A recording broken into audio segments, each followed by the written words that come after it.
we are privileged to have with us today Governor Rajan of the Reserve Bank of India to deliver us a keynote speech. As most of you know, prior to his appointment in the government of India and ultimately at the Reserve Bank of India, Dr. Rajan had an illustrious career at the University of Chicago. And of course, he was also at the IMF Economic Council. He was IMF's Economic Counselor during 2003 and 2007. Many of us still have a very fond memory with him when he was our counselor. More recently, Dr. Rajan has been a very strong voice in international policy circles with respect to a range of issues, but certainly, mostly among them would be the monetary policy and the need for greater international coordination on this issue. Dr. Rajan's speech today, Rules of the Monetary Game, is extremely timely given the recent lift-off by the U.S. Federal Reserve, ECB and the Bank of Japan's negative interest rate policy, and shift in monetary policies across the globe in the wake of recent market turbulence. I'm sure we are all looking forward to hearing Dr. Rajan's view on these important global issues today. So, without further ado, let me invite Dr. Rajan to the podium and now listen to his speech on rules of monetary game. Thank you.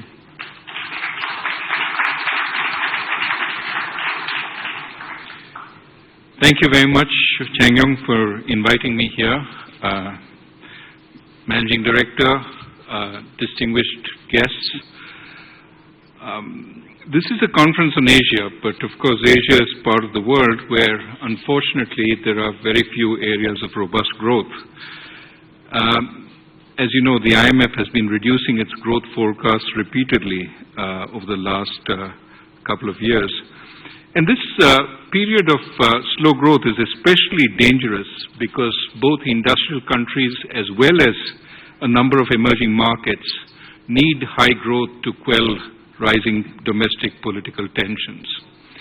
So given that, there is a danger that we increasingly adopt policies that divert growth from others rather than create sources of new growth, or that we adopt policies that foster instability elsewhere, even while perhaps creating growth domestically. This is why I think at times like this it's quite important to think about what should be the rules of the game in policy making at times like this. And what I want to do is first sketch a little bit how difficult it is to figure out what these rules should be, but also a process by which we might arrive at this over time, and of course the role of international organizations like the International Monetary Fund in this process. So, walking you quickly through the fairly well-discussed issues. Why is the world growing so slowly?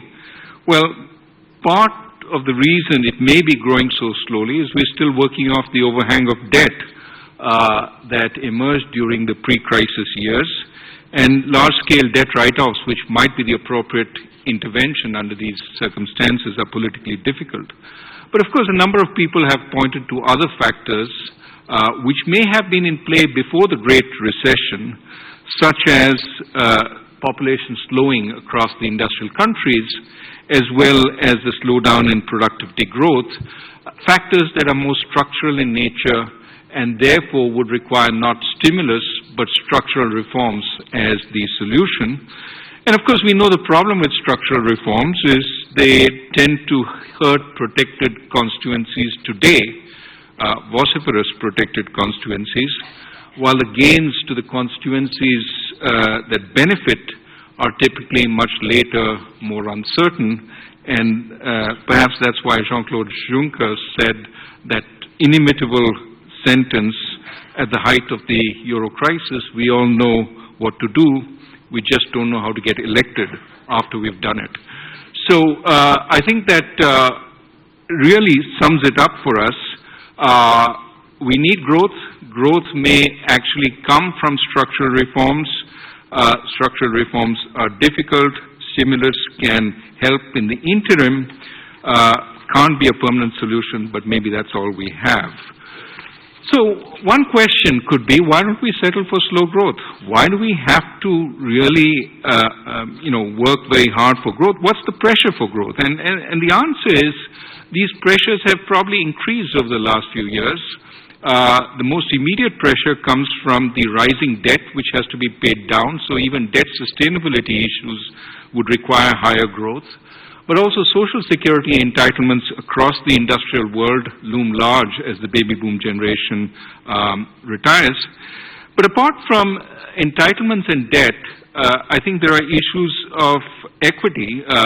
The young who are benefited most from job creation, which emerges from growth, are also likely to be the generations that will be working to pay off the commitments to older generations.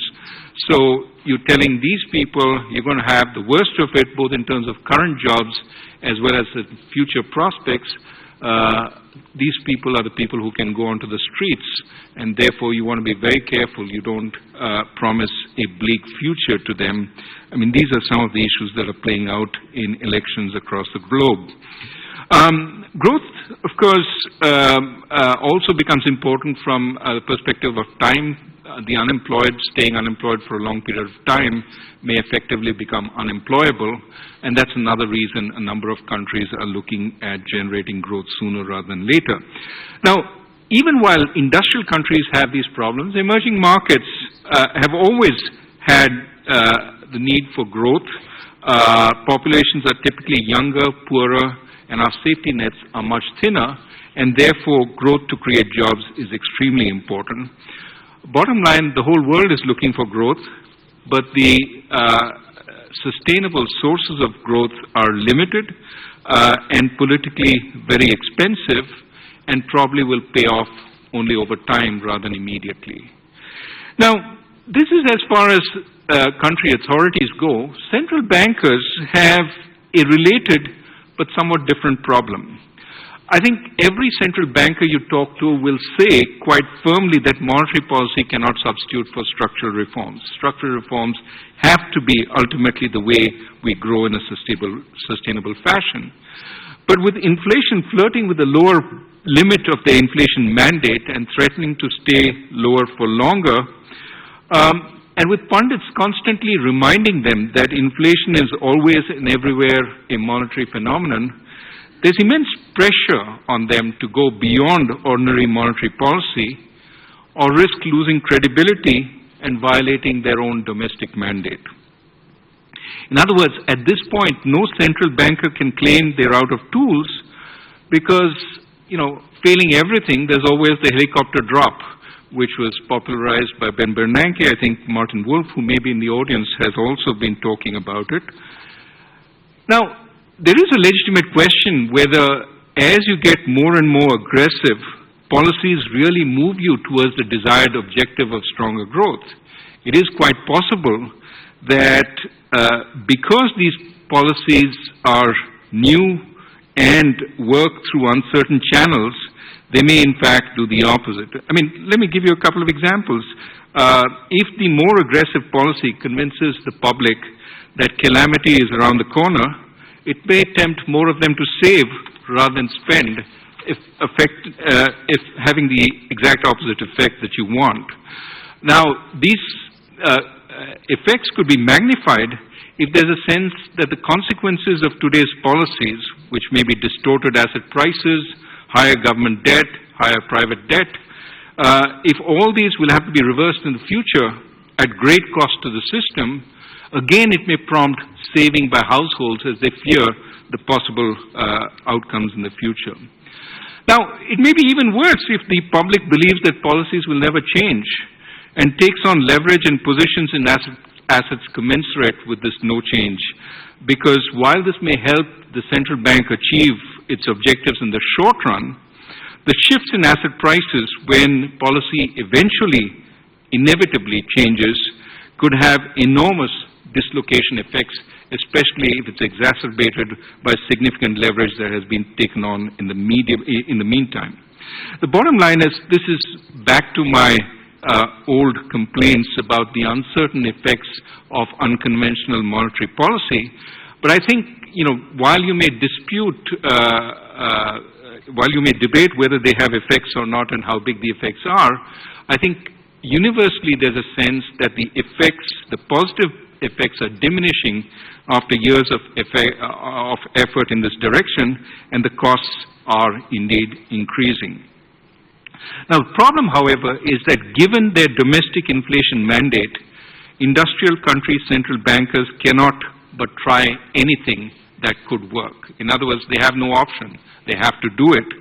And clearly, they do worry about the effects of their policies on the rest of the world, but given the domestic mandate, the way it works is only through the adverse spillback effects to their own economies, rather than the adverse spill forward or spillover effects that could have serious effects on the rest of the world.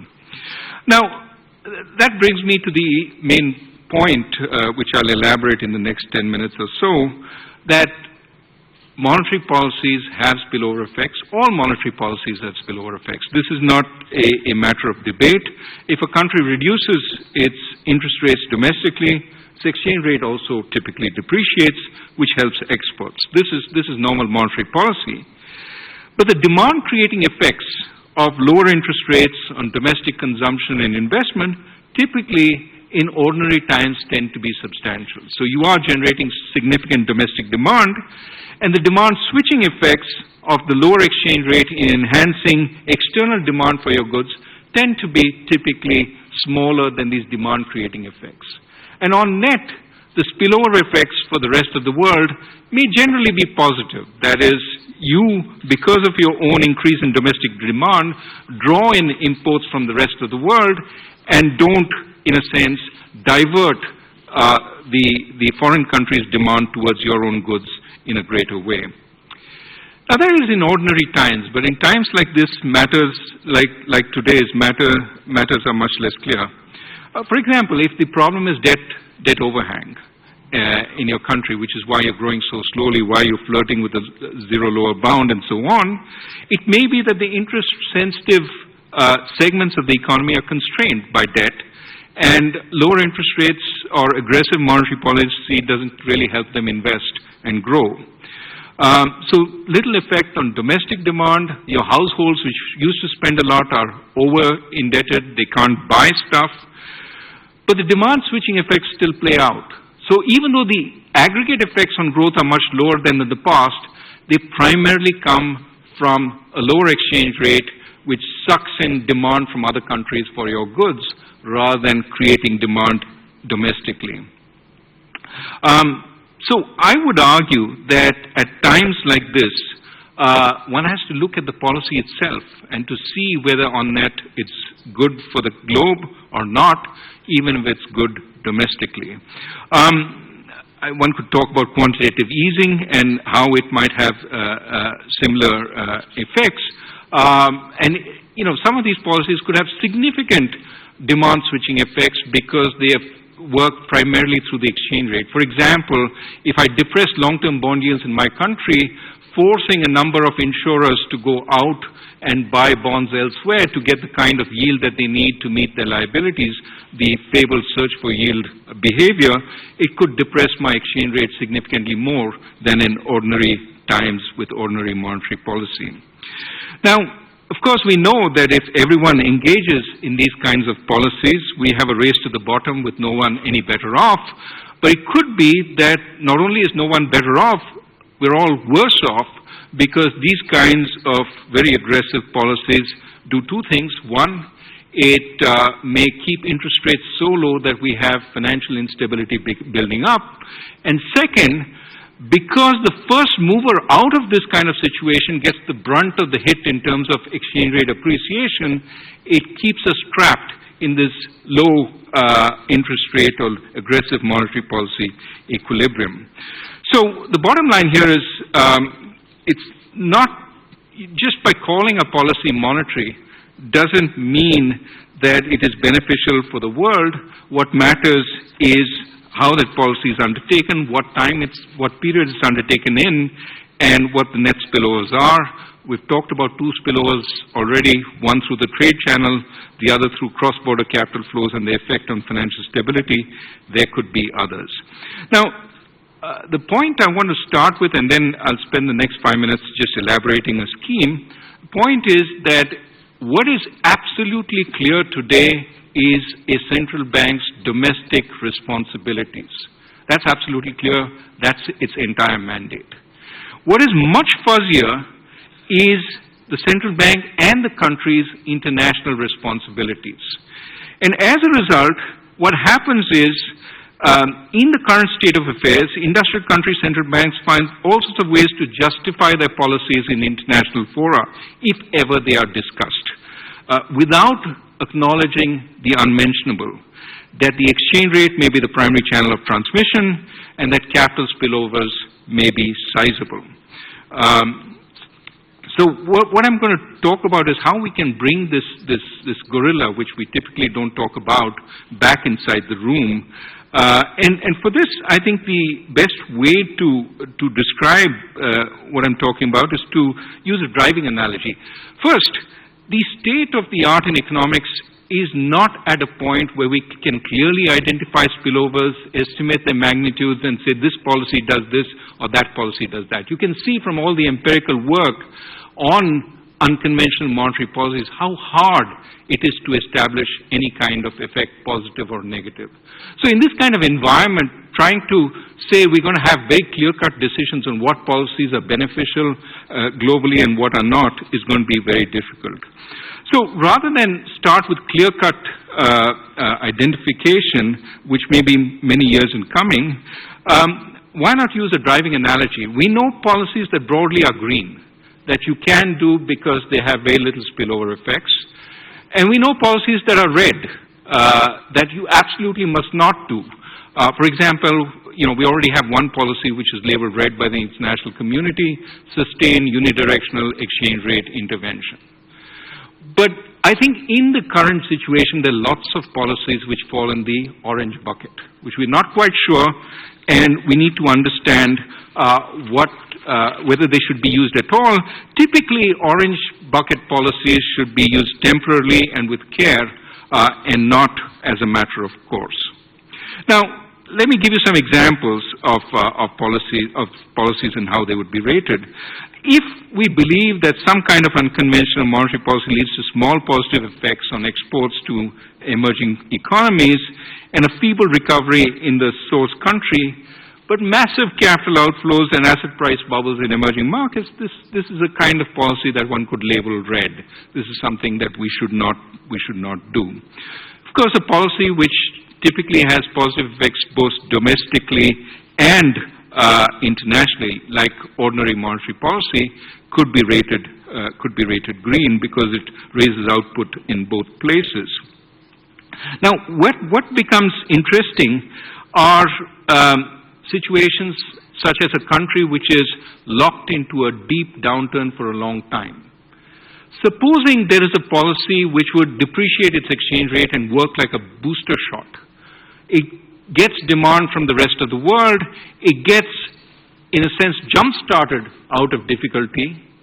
But then once it's jump-started, it gets a momentum of its own, and at that point, it can grow steadily for a long time without the benefit of a significantly undervalued exchange rate. My guess is such a policy which, in a static sense, could be deemed red, don't do it because you're stealing demand from the rest of the world, could be deemed green because of the long-term effects, both domestically and internationally. In other words, we have to look at the effects over time.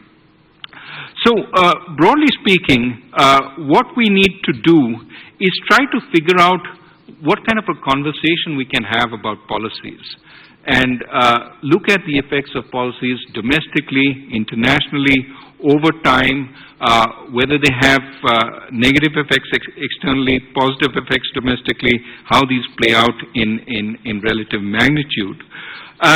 We also have to look at whether countries have the ability to respond. It may be that countries have an ability to respond to policies in the source country which buffer them against significant shock. So we have to take the response into account and look at the overall welfare effect on the receiving country, given that it has the ability to react. So, broadly speaking, whether policies are rated red, green, or orange would depend on, the time dimension, the stage of the financial and business cycle in the home and foreign countries. You could imagine that even ordinary monetary policy carried on beyond a certain time period in a very accommodative phase, which builds up financial sector risks both domestically and internationally, could start moving into the red region because it is working at a stage when it does more harm than necessarily good. That's something to contemplate. Could think about policy actions that are booster shot as allowable, even if they generally take demand from the rest of the world. We need to understand whether standard transmission channels are clogged. And if so, what kind of leeway does a country have on the use of unconventional policies? The room that receiving countries have to offset the source country's policies with policy actions that buffer them. All these are things that will play a part. Bottom line, it's complicated. It's complicated. But that doesn't mean we shouldn't start discussing it. Because I think as we discuss it, we will develop clearer rules of the game. What makes sense, what doesn't make sense, and what is fuzzy, where we need to study it better to understand whether, in fact, it can be allowed. And so what is very important in this process is really not to dismiss it as monetary policy is already very complicated. Why complicate things further by bringing the international dimension into this? I've heard this so often. And it tells me, yes, basically you're saying we don't have international responsibilities. That is not a feasible stand in this integrated world. It is complicated. We have to find some way of making headway. So by all means, let's postpone writing down rules until we understand this better. But let us start talking about the issues. I have to tell you, at international fora, it's not that we don't talk about it. It's just that we talk about it in hushed tones on the side rather than openly amongst each other. Are these policies legitimate or not? So how should we proceed? And that's the last 2 or 3 minutes I'll take. Let's start by having a discussion. Maybe not at international fora, but amongst academics, based on papers that they write, or maybe have non-traditional sources writing papers such as emerging market central banks on some of these spillover effects, some of the consequences, and try and get a sense of what are the various buckets and how do we populate them. The next step would be an agreement to discuss these at meetings such as the IMF board, the IMFC, the BIS, and the G20, discuss some of these policies and their spillover effects, even though typically the temptation is to say these are policies by entities with a domestic mandate, they're not subject to international discussion. These discussions could be based on background papers commissioned from either academics or EM central banks or the IMF. The objective here is to isolate the nature of spillovers and their magnitude and attempt some broad classifications of policy actions. Lots of fuzziness there will be about what color. There will be lots of mauves, yellows, mildly orange, etc. But over time, I think we'll get much clearer. Now, no policy that affects the international monetary system should be off the table, even if it's called monetary. And what's important here will not be the policy maker's mandate, the intent of the policy or the instruments that are used, but the actual channels of transmission and outcomes, including spillovers.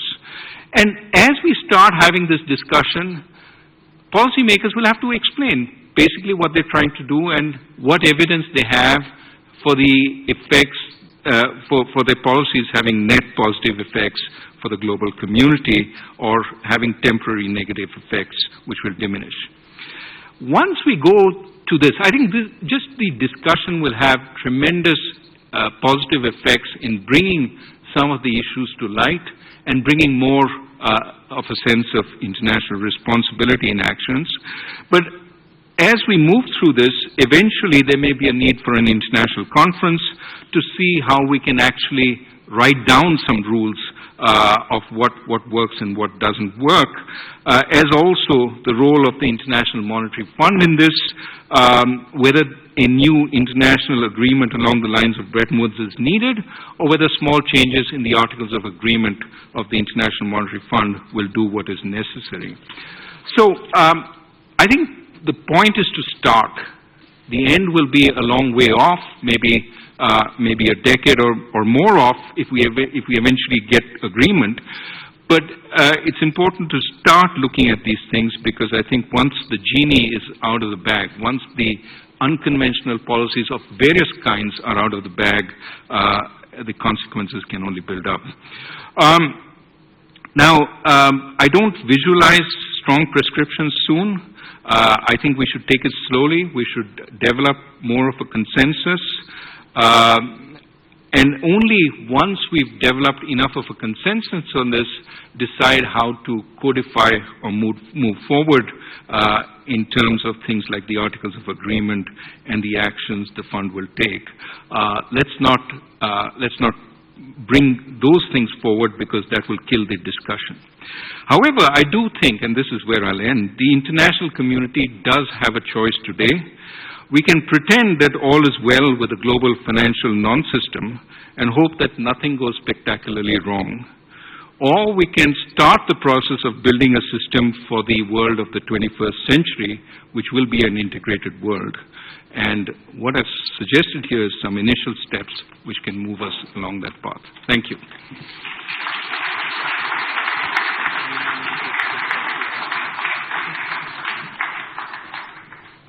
Thanks, Governor. And as a governor and professor, I think you provide us a lot of food for thought. And the governor kindly agreed to spend 10 to 15 minutes to get a question from the floor.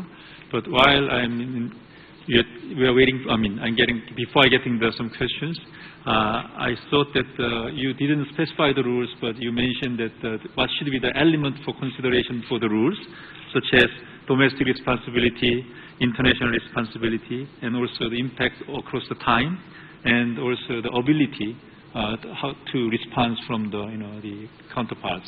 So those kind of elements you mentioned.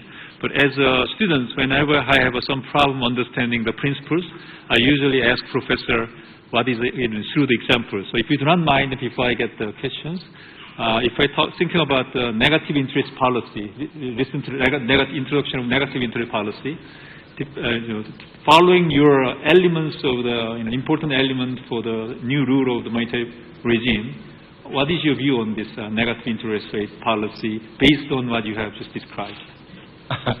So the easiest thing is to cop out and say I don't know yet. Mm-hmm. What seems to be clear, I'm just talking what seems to be coming out in the press, is that it does have an effect on the health of banks, because they seem to find some difficulty in passing through the negative interest rates to their depositors, and while they experience on the asset side the negative interest rates for liquid assets. And so certainly that would be a concern. If it's more of the same in terms of driving sort of long-term asset purchasers or asset managers out of the country as they look for high yields elsewhere, it would clearly have some effects on the exchange rate. Now, what we've seen in the last few episodes is very mixed reactions on the exchange rate. And that leads me to a possibility which I didn't put forward in my discussion, that in some of these policies we may not even know what the net effect is. Mm-hmm. And it may surprise us because it works in ways that we haven't fully captured. The point, however, I would stress is whatever the effects of these policies, it must be clear that we've reached the limits of what we can do, even though we don't say it, even though we will never accept that we have no more tools left. We have no more tools that we understand fully well. And as a result, we're walking through areas where there's probably equal risk as benefit in undertaking these policies. Okay. Thank you.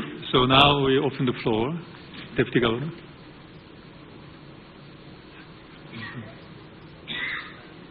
Just Deputy Governor first. Thank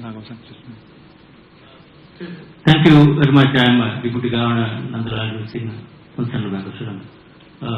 My question, sir, is unconventional monetary policy is what we are seeing a natural response to the spillover effect of the capital management or capital controls that we are seeing coming from some countries in the past. So what do you think about that kind of response that could come even in the future for that kind of unconventional monetary policies?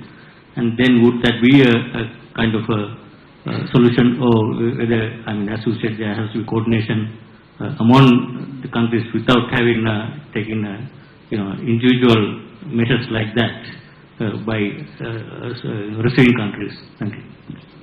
So, I mean, I think what is true is, as a receiving country, we've seen a lot of volatility in the last few years, often on the backs of different kinds of measures. And we've tried to buffer it. And we've really focused on three. One, I think, is just IMF advice, that is, get your house in order. And we've tried to get our house in order. We have a lot of focus on macro stability, and I think that has helped us in the last few bouts of volatility. The second aspect is we've tried to encourage longer-term flows. So we haven't completely stopped the short-term flows, but certainly we've nudged reinvestment into the longer end, and at some point put an end to shorter-term flows, especially, or I should say, only on the debt side. And that has then helped us stabilize some of the inflows. Not so much because a guy who buys a 10-year bond can't sell it overnight. He can and leave. But at least he spends a little more time thinking about it than somebody who sets in overnight instruments and knows he leaves without any capital loss when events occur. So we've moved people towards somewhat longer end because we hope that that will be more patient capital. We've got a lot of FDI this year. This has been one of the signal improvements in our financing. FDI flows are probably 1.5 to 2 times our current account deficit today. So that's been net FDI flows have been that big. The third line of defense is reserves. But I think far too much can be made of reserves as a line of defense, because if you don't have the first two, relatively good policies and stable capital flows, reserves can vanish, can deplete very quickly. It's necessary to have them, but it's not sufficient. Thank you. President Nagao.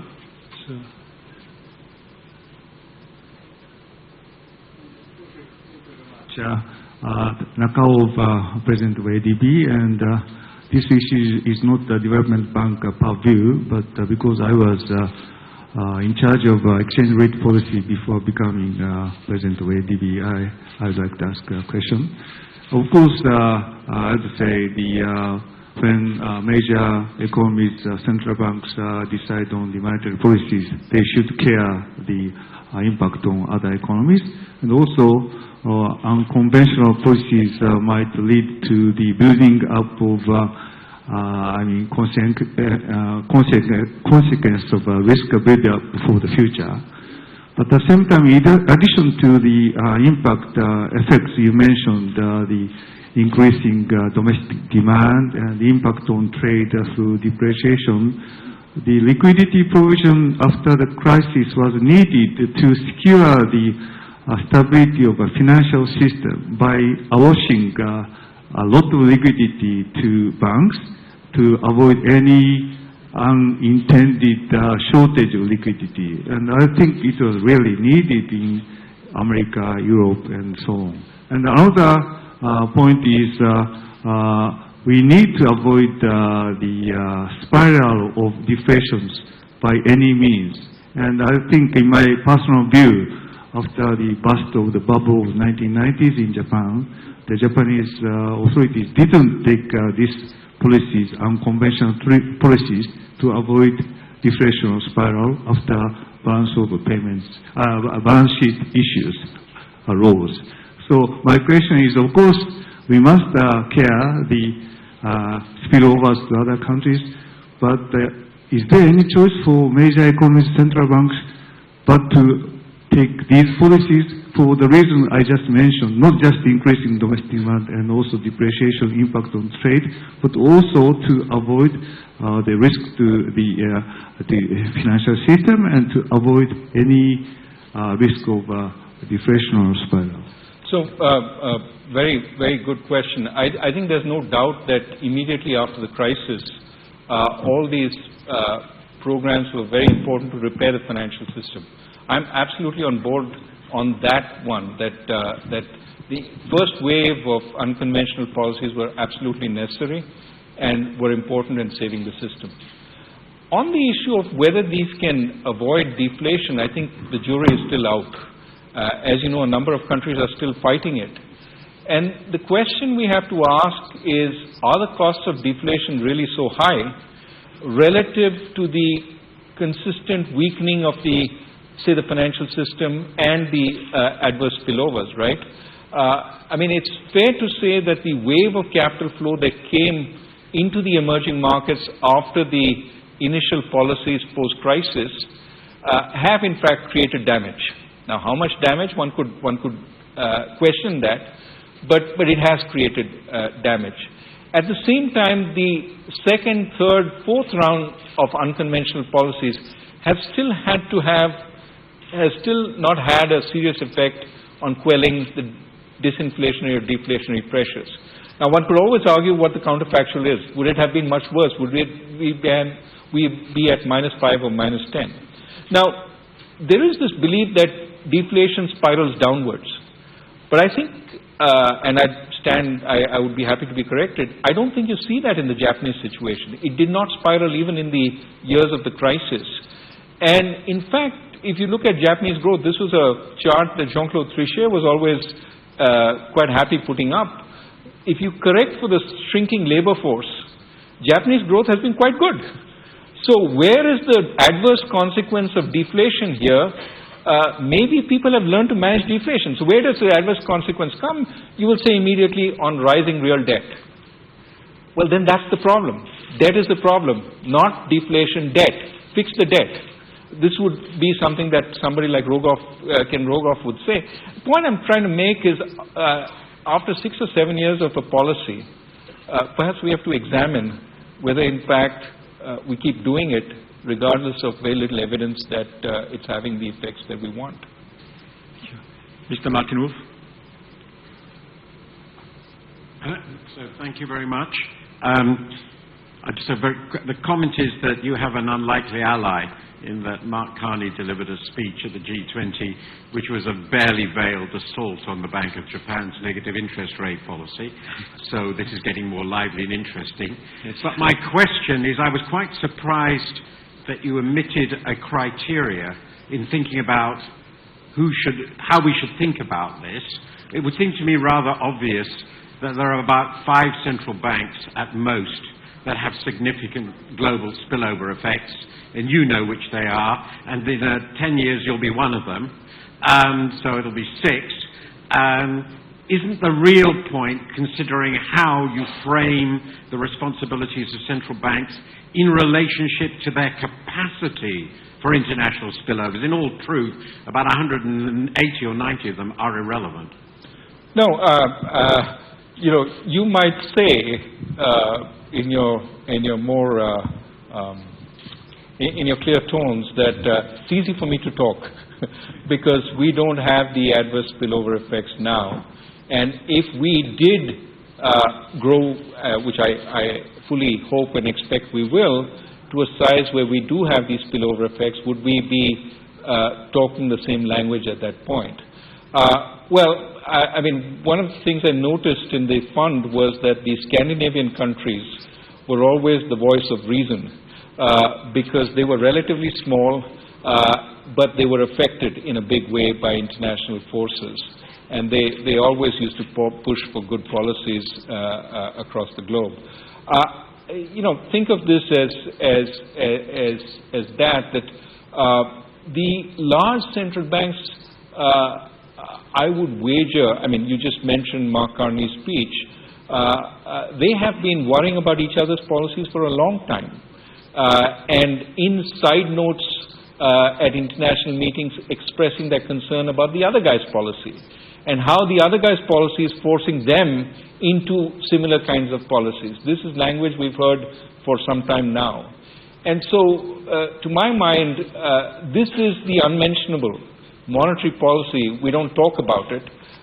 We have veiled language often, sometimes more explicit, but typically this is really the big source of effects across the globe.